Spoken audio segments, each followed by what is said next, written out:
for 1.5 feet. And when we do the conversion from what we read in the book of Genesis, we see that the ark was really, really large. Conversions put the size of the ark at 450 feet long, 150 feet wide, and 75 feet high. But clearly, a catastrophic global flood would leave geological and anthropological imprints. And so, for evidence for Noah's flood, what we really look for is evidence of catastrophic processes, cataclysmic processes, operating on a regional, or maybe hemispherical, even global scale. And you know, the more we look, that's what we see. One thing you might expect is billions of dead things buried in rock layers laid down by water all over the earth. And that's exactly what we find in the geological record. A record of lots of things suddenly buried, including very large animals buried whole. How does the theory of a global flood fit with geological features like the Grand Canyon? And yet we tell different stories about its history. Now, the way the evolutionist is taught to think, the way I was taught to think, the way all of us are taught to think in our education, is that present processes have done it all. And so you see this 18-mile wide canyon and this little bitty 100-foot river down there, and that river is, I suppose, doing some erosion. At present rates, the river would take millions upon millions of years to carve out the Grand Canyon. But the creationist might say a different idea. It says this looks for all the world like a larger volume of water came through here and carved this thing out rapidly. That would be the great flood of Noah's day. Could this interpretation of data be supported? By the way, even my evolutionary colleagues nowadays have recognized that the Colorado River would never carve a canyon like this. The mechanics of erosion are all wrong, that it just wouldn't carve a canyon like this. And they have come to the conclusion also that a huge volume of water racing through here not very long ago carved this canyon out rapidly. That's consistent with and supportive of the biblical doctrine of the great flood of Noah's day.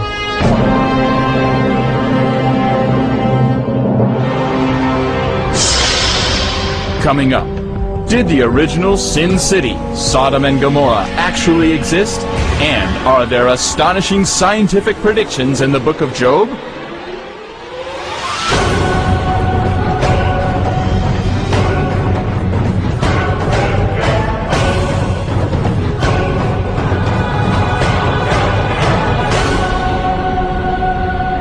Genesis depicts God as slow to anger, yet quick and decisive in judgment.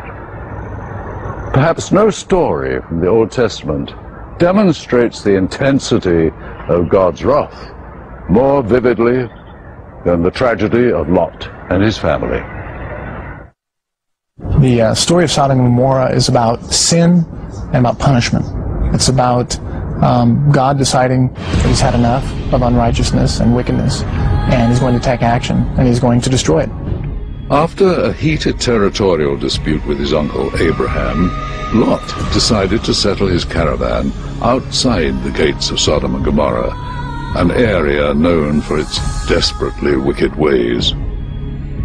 Ultimately, Lot moved into the city even as God sent messengers to declare Sodom and Gomorrah would crumble under the weight of its sin. Lot had a pretty hard time in Sodom. Here he was among all these people who, by the accounts of the story, are pretty harsh to strangers, and he is a stranger wanting to fit in, but not really succeeding. We can learn from that story. And so when the angels come to rescue him, the rest of the town hassles them. Lot's family fled in a mad panic. We get this one little piece of information that Lot's wife, for some reason, decides to look back. Just maybe in regret, or maybe in, do I really want to leave this place? And she turns into a pillar of salt. The most obvious explanation for the destruction of Sodom would be a seismic event, a large earthquake that unleashed a lot of material. The Bible talks about a lot of fire coming down and burning up Sodom, and the evidence at that site is that the buildings burned. Archaeologists believe the ruins of Sodom and Gomorrah, discovered southeast of the Dead Sea, sit on a fault line. Evidence suggests buildings burned from fires started on rooftops. Geologists further theorize the pressure from an earthquake could have emitted sulfur-laden bitumen, a substance present in the area. The dense smoke reported by Abraham is consistent with a fire from such material. Sodom and Gomorrah is referenced in secondary literature all throughout the Second Temple period and into the New Testament period. It's mentioned specifically in the Genesis Apocrypha, which is one of the Dead Sea Scrolls.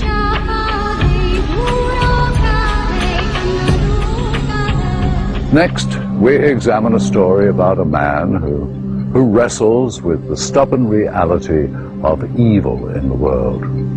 Not only does his response provide readers a virtuous example, it suggests an awareness of the scientific laws that govern our universe. His name is Job. Job was a man that lived probably 3,500 to 4,000 years ago. We don't know exactly where he lived, but we know that he was quite wealthy, herdsman and a farmer, was very much blessed by God in terms of wealth and well-being, good family, excellent reputation in the community. At the beginning of the book of Job, the readers are introduced to a scene from the heavenly courtroom, where these figures called the sons of God, later we would think of them more as angels or as God's cabinet, so to speak, come to report to him about their activities. One of these figures, Satan, acted as both eager prosecutor and willing executioner. And Satan's appeal to God was, well, this man is so righteous because you've blessed him with so much physical well-being. And let me do an experiment. I'll take that all away, and I'll bet you that Job will rebel against you. And God says, you can do that, but don't take his life. And you know the story. Satan, with God's permission and consent, brings all of these physical calamities and disasters upon Job's life.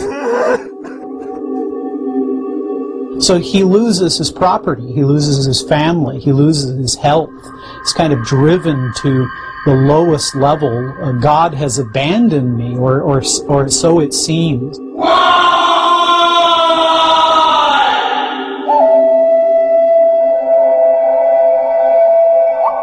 The Book of Job presents readers with a long-standing ethical quandary.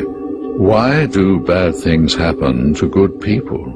Believers in God can go through great suffering, difficulty, and trial. Their lives can have havoc ruined within it. That doesn't necessarily at all mean that they have done something wrong or that God is bringing judgment. Trial and difficulty are often God's way of pruning a person's character. Not only does the Book of Job communicate valuable moral truths, but some scientists believe it speaks of future scientific discoveries. The book of Job talks about the beginning of the universe and how it's a beginning beyond matter, energy, space, and time. It's the first book of the Bible that talks about the expansion of the universe. And it was Fred Hoyle, the famous British astronomer, who said that the Bible is amazing at what it says about cosmology, that the universe is traceable back to an actual beginning of matter, energy, space, and time. How could a book written several centuries before the advent of modern science contain such mind-boggling information?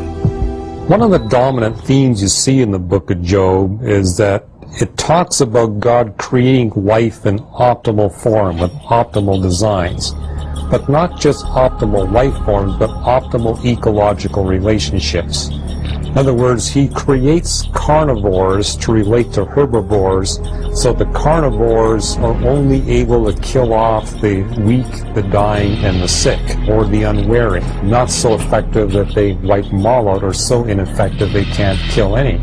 The ecological relationships are idealized. Scientists count up to 10 other scientific predictions suggested in the Book of Job.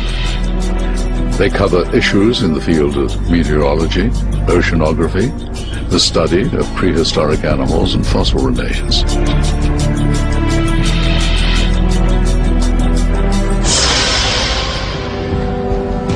Coming up, Abraham, Joseph, and Moses. Were these men legends or proven real flesh and blood?